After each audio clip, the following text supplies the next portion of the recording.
Amakuru yacu tuyakomereza no mu gihugu cy'u Rwanda. Kamonyi Kayumbu, abagabo 5 bacukuraga amabuye binyuranye n'amategeko barangije gutabwa muri yombi n'ishami ry'ubugenzacyaha RIB, dore yuko bafashwe bari gucukura amabuye mu buryo butemewe n'amategeko bakahita batabwa muri yombi, dore yuko iki kirombe cyahagaritswe ku mugaragaro kubera ko kitari cyujuje ibisabwa, birangira polisi y'u Rwanda iki kirombe igifunze ifatanyije n'izindi nzego z'ibanze ndetse n'abaturage ubwo babateranyirizaga hamwe bakabakoresha inama bavuga yuko uzaza gucukura amabuye mwa kino kirombe bazahita batanga amakuru. Aba bagabo bari basanzwe bacukura amabuye y'agaciro binyuranyije n'amategeko, dore yuko abaturage batanze amakuru bavuga yuko abanyerondo bakora irondo ry'umwuga bafatanya na bano bagabo 5 gucukura amabuye y'agaciro, ubwo bano banyerondo bakabacungira umutekano ugasanga bacukuye amabuye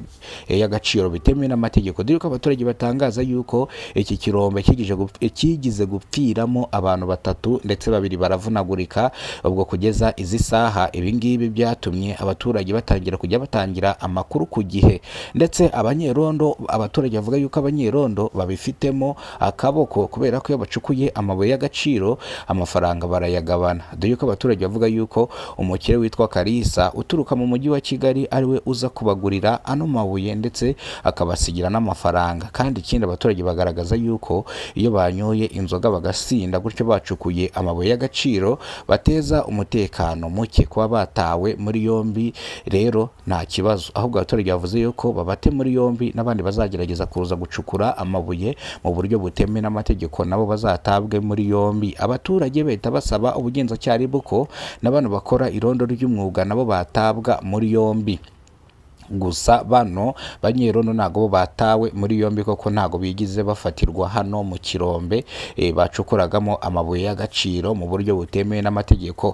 Abaturage basabye ubuyobozi bw'akarere ka Kamonyi ko bwazana rwiyemezamirimo ufite amafaranga cyangwa ufite amafaranga kugira ngo aze atange akazi bacukure amabuye y'agaciro mu buryo bwemewe n'amategeko ndetse budahabanye n'amategeko, kugira ngo urubyiruko rwa hano bazajye baruhereza akazi ndetse n'abadafite akazi babahereza akazi, kugira ngo birinde kuzajya baza gucukura amabuye mu buryo butemewe n'amategeko. Abaturage bagaragaza yuko ibi ngibi byabafasha ndetse bikanabafasha kwikura mu bukene, aho bagaragaza yuko nta kazi bafite, impamvu abagabo babo bajya gucukura amabuye y'agaciro mu buryo butemewe n'amategeko ari amatakirangoyi kugira ngo babone ibyo barya n'ibyo batungisha abana. Gusa ikibazo cyabo bashubijwe batya: nihaboneka rwiyemezamirimo ushoboye ibyo bikorwa byo gucukura amabuye y'agaciro wujuje ibisabwa, ndetse bazamuhereza kino kirombe agicukuremo amabuye y'agaciro mu buryo bwemewe n'amategeko.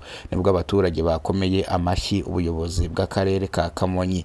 Reka amakuru yacu tuyerekeze mu murenge wa Tare mu karere ka Nyamagabe, naho habereye amahano akomeye cyane. Umukuru w'umudugudu hamwe n'abanyerondo bakurikiranweho icyaha cyo gukubita no gukomeretsa abaturage 2 bari bavuye ku gasantere mu masaha ya nimugoroba, ndavuga saa 3 za nijoro, dore yuko barimo bataha barangije bahura na bano bagabo 2 ndetse bababaza iyo bava niyo bajya. Bano bagabo 2 basobanura yuko bavuye kwinywera agacupa, gutyo rero uyu mukuru w'umudugudu ndetse n'abanyerondo batangira kwaka amafaranga bano bagabo bavuga yuko nta kintu bafite, nibwo gukubitwa ngo bari gutaha amasaha y'igicuku cyangwa ngo bavuye kwiba, dore yuko babashinzaga yuko ari ibisambo.